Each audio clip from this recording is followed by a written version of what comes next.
Durante toda la historia ha sido una brújula guiándonos a través de la oscuridad y el peligro. Sin embargo, en la vida moderna parece haberse convertido en un obstáculo que limita nuestra libertad y nuestra capacidad para experimentar la vida. Para muchos el miedo es solo una emoción. Para otros es un estado perpetuo de alerta que distorsiona la percepción de la realidad. ¿Cuántas oportunidades has dejado pasar por miedo? ¿Cuántas veces has elegido la seguridad a la libertad? Hoy, en este nuevo paso del sendero de la razón, reflexionamos acerca de este concepto y de cómo puede convertirnos en prisioneros de nuestras propias mentes, y de cómo al enfrentarlo podemos liberarnos y descubrir nuestra capacidad para ser verdaderamente libres. La conexión entre el miedo y nuestra salud, y de cómo una nueva forma de entender nuestras emociones puede abrirnos las puertas hacia una vida más plena. Así que acompáñame en este viaje donde desentrañaremos los misterios del miedo, hablaremos de su impacto, de cómo reconocerlo y de cómo transformar a este poderoso enemigo en un aliado que nos impulse hacia el crecimiento y la realización personal.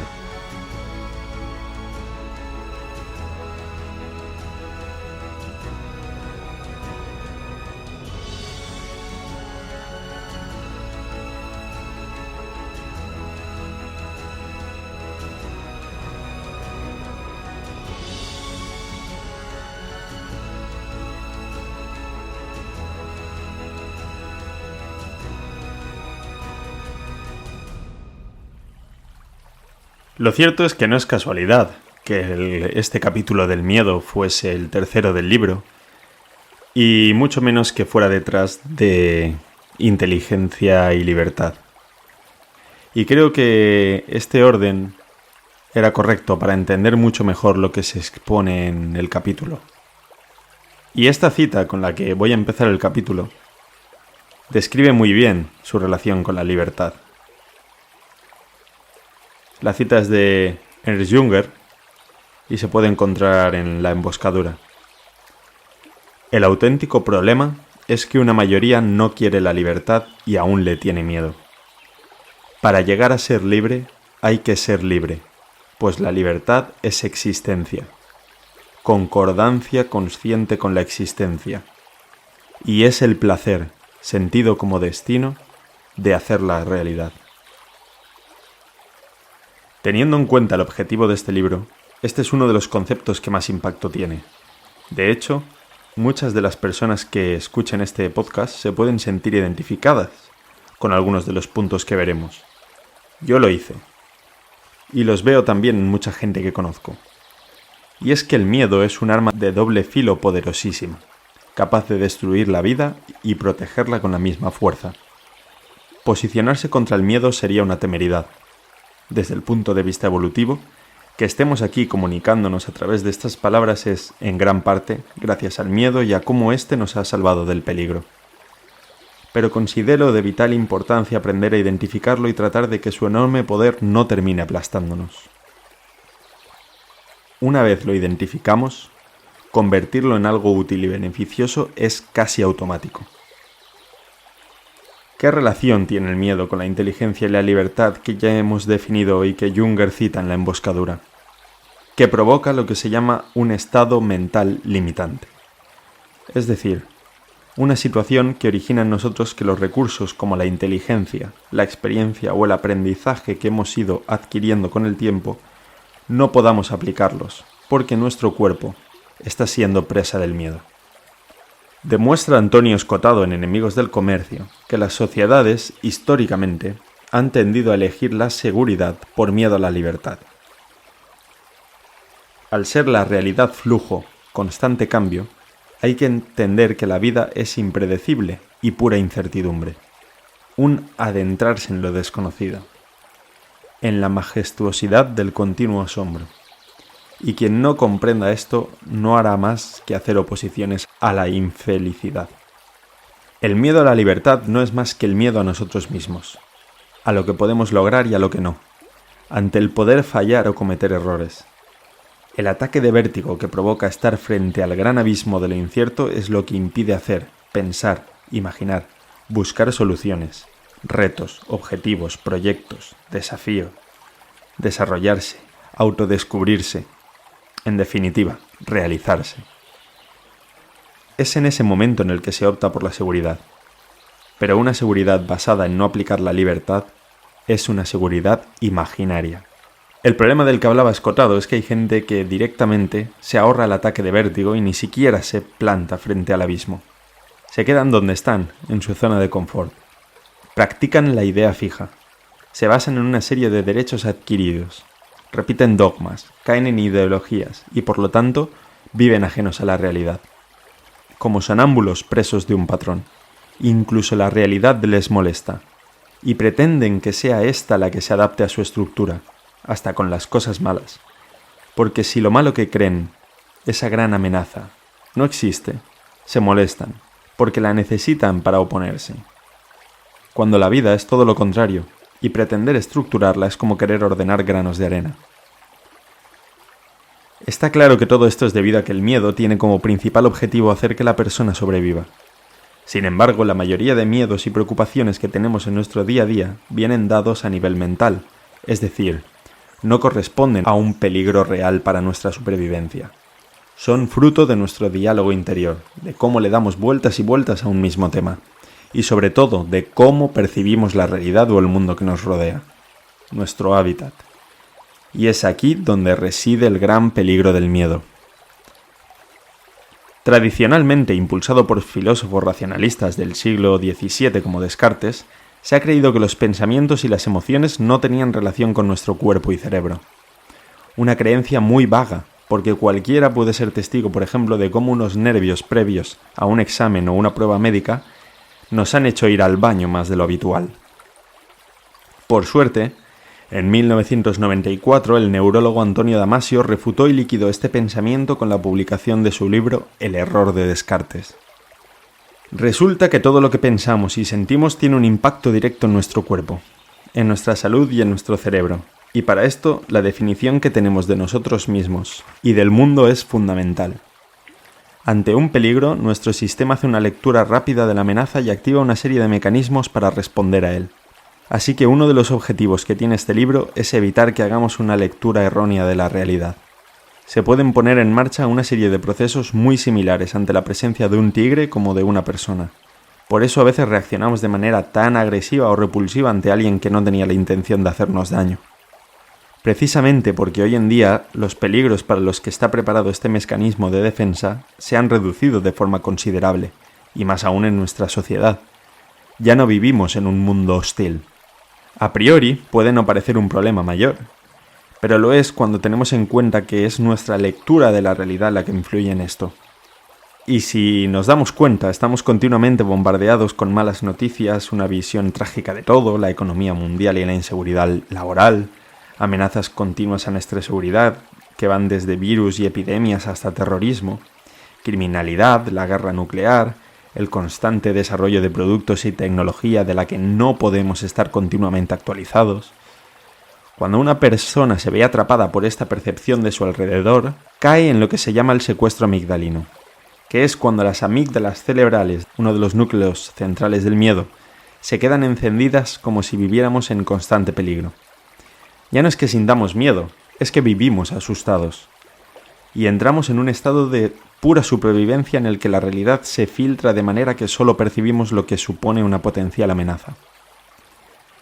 Que estemos en continuo estado de alerta, que estemos a la defensiva, irritables, susceptibles, que todo lo veamos como un ataque personal y, por supuesto, que seamos pesimistas frente al futuro.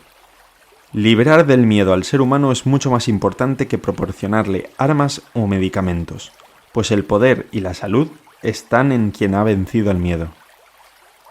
Una cita también de Ernst Jünger.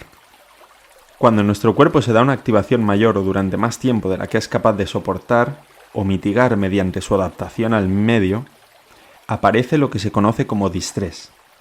El fisiólogo médico Hans Schilly, considerado padre del estrés, distinguió entre dos clases: un estrés positivo, en el que el cuerpo reacciona a un estímulo como la presión o un reto, adaptándose para responder de manera más eficiente, a lo que llamó eustrés, y un estrés negativo que limita las capacidades y que tiene una serie de impactos muy importantes para la salud, a la que llamó distrés. Este último supone una reducción del tamaño de una parte del cerebro conocida como lóbulo prefrontal, básico en la toma de decisiones, resolución de problemas, razonamiento, atención, memoria, regulación de la conducta social, motivación, control de emociones, etcétera, etcétera. Se debe a un proceso neurobiológico cerebral llamado neuroplasticidad, que consiste en la capacidad que tiene el cerebro de recuperarse, reestructurarse y adaptarse a los estímulos. Algo parecido al funcionamiento de un músculo: a más estimulación, más desarrollo. En este caso, nuestro organismo interpreta que las zonas más importantes del cerebro son las destinadas a la supervivencia. Ergo, cualquier otra zona dedicada a otra cosa se deteriora por falta de estímulo. Múltiples estudios han demostrado que el distrés produce también la muerte de neuronas cerebrales, concretamente las relacionadas con la memoria, el aprendizaje y que segregan sustancias necesarias para generar sensación de alegría. Los niveles de dos hormonas como son el cortisol y el glutamato empiezan a subir a niveles peligrosos y desencadenan toda una serie de catástrofes. Entre ellas, la destrucción de neuronas. Además, una investigación llevada a cabo en conjunto por la Universidad Estatal de Portland y la Universidad de Salud y Ciencia de Oregón, llamada Un enfoque sistémico del estrés, determinó que conforme vamos recibiendo impactos de distintas fuentes estresoras, vamos perdiendo resistencia. Lógico, si uno compara cómo le afecta un atasco por la mañana a cómo le afecta por la noche o cómo atiende al primer cliente o compañero respecto a las últimas horas del día, se dará cuenta fácilmente de esto. Al ser una respuesta adaptativa, se genera en nuestro cuerpo un desequilibrio que intenta equilibrarse continuamente, provocando aún más desequilibrios y tratando de compensar por otros lados. Estas compensaciones provocan desajustes en los circuitos neuronales que intervienen en la percepción de todo lo que nos rodea. Problemas en la toma de decisiones, ansiedad, desequilibrio en la liberación de hormonas destinadas a órganos y tejidos que controlan el crecimiento, el desarrollo, el metabolismo, la reproducción, desajustes en el sistema autónomo encargado de controlar las acciones involuntarias como los latidos del corazón, etc. Esta exigencia va agotándonos, generando que un evento de muy bajo impacto, como una conversación inocente con otra persona, nos irrite en exceso.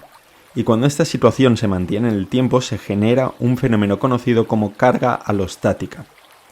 Una especie de cansancio acumulado que de repente, al cabo de un tiempo, hace caer a la persona en una depresión y no es capaz de identificar un porqué.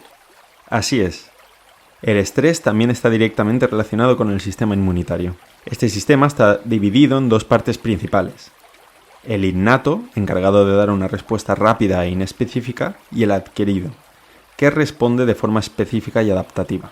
En términos de evolución, el estrés se presentaba en situaciones de vida o muerte, preparando a nuestro cuerpo para curar rápidamente los daños inminentes. Por lo tanto, en momentos de estrés, las defensas no específicas se refuerzan, mientras que las específicas se reducen, clave contra bacterias, virus y tumores.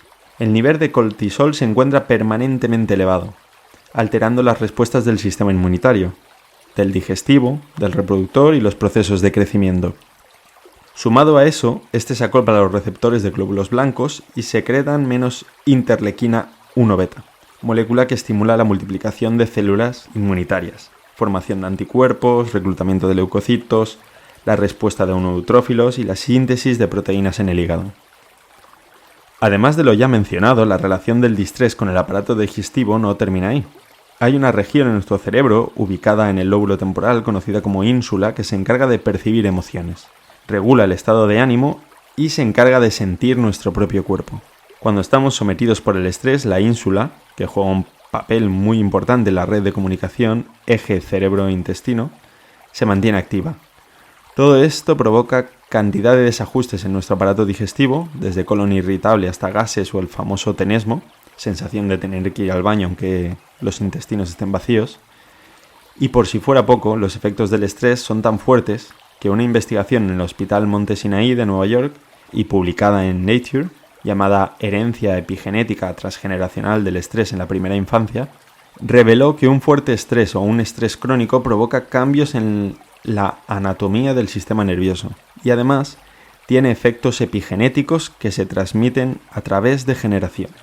Una vez abordados tantos puntos negativos, casi parece no haber salvación frente al miedo. El miedo es un enemigo demasiado poderoso. Pero tranquilidad. Precisamente en ese poder de impacto en nuestro cuerpo también residen las grandes oportunidades y soluciones que tenemos disponibles. Recordemos que el cómo percibimos la realidad y cómo nos describimos a nosotros mismos es clave. Según Hans Selye, lo que importa no es lo que sucede, sino la forma en la que lo recibimos. Ya Hipócrates, considerado el padre de la medicina, hablaba de esto. Los médicos del siglo V a.C. eran testigos de que algo pasaba en el organismo de las personas enfermas que lograban curarse sin explicación aparente. No sabían qué era. Lo único que podían percibir era que cambiando el esquema mental, la relación médico-paciente y afrontando el diagnóstico de otra forma, la gente florecía. En aquel momento lo llamaron el arte de la palabra o arte médico. Hoy, después de profundizar más en este fenómeno y en su proceso, se conoce como psiconeuroendocrinoinmunología o PNEI, mucho más sencillo. Es decir, que todos los cambios a nivel cerebral, corporal y hormonal que hemos visto que causan el miedo y el estrés, de igual manera se dan con las emociones positivas. Por ejemplo, cambiando la forma de afrontar la vida, hay neuronas que amplifican sus receptores de neurotransmisores específicos, como los que generan sensación de paz, calma o alegría, haciendo que la persona encuentre la estabilidad y goce de mayor serenidad. Esta estimulación y la que se consigue cuando se empiezan a trabajar otras áreas del cerebro encargadas de la concentración, la atención, la serenidad y la razón, genera un desarrollo que va favoreciendo su uso y encadena una serie de procesos casi mágicos. Las neuronas crean nuevas dendritas, nuevas ramificaciones con las que manda información a otras generando nuevos circuitos neuronales. Y además tiene lugar la neurogénesis, que es la formación de nuevas neuronas a partir de células madre. Suele darse en el hipocampo, un área del cerebro encargada de funciones como el aprendizaje, la memoria, el control de las emociones, etc. Con lo cual, incluso se podría decir que nos hacemos más inteligentes. Así que podemos afirmar que según el tipo de mentalidad que tengamos, vamos a movilizar una serie de procesos relacionados con neurotransmisores, hormonas y estructuras que afectan a nuestro cuerpo. Nuestra salud, nuestro estado de ánimo, nuestra inteligencia y, por lo tanto, nuestra felicidad. Cuando somos capaces de ir más allá de la realidad que nos muestran, de la superficialidad de las cosas, de ese diagnóstico que nos hacen de cómo está el mundo, cómo deberíamos ser y pensar, cuando empleamos tiempo en nosotros mismos, en conocernos, cuando estamos abiertos al asombro, a la majestuosidad de la vida, al conocimiento, a la posibilidad de que hay algo más tras todo lo que percibimos, podemos vencer al miedo y ser felices. Y hasta aquí el capítulo del miedo. Creo que es bastante esclarecedor. Creo que todos nos podemos sentir representados de alguna manera en todos esos efectos negativos que tiene el miedo en nuestro organismo. Todo el mundo lo ha sufrido alguna vez. Y esto que se dice al final es uno de los motivos que me llevó a escribir el libro. Precisamente el hacerle ver a la gente que el cómo entendemos la realidad y cómo la definimos nos afecta de forma directa incluso en nuestra propia salud. Y que algo tan sencillo esté al alcance de todos, sin duda es algo que como filósofo o como pensador me lleva a tratar de compartirlo con el mayor número de personas posibles. Así que si te ha gustado este capítulo, te invito a compartirlo, te invito a seguir adentrándote por este sendero de la razón y nos vemos la semana que viene.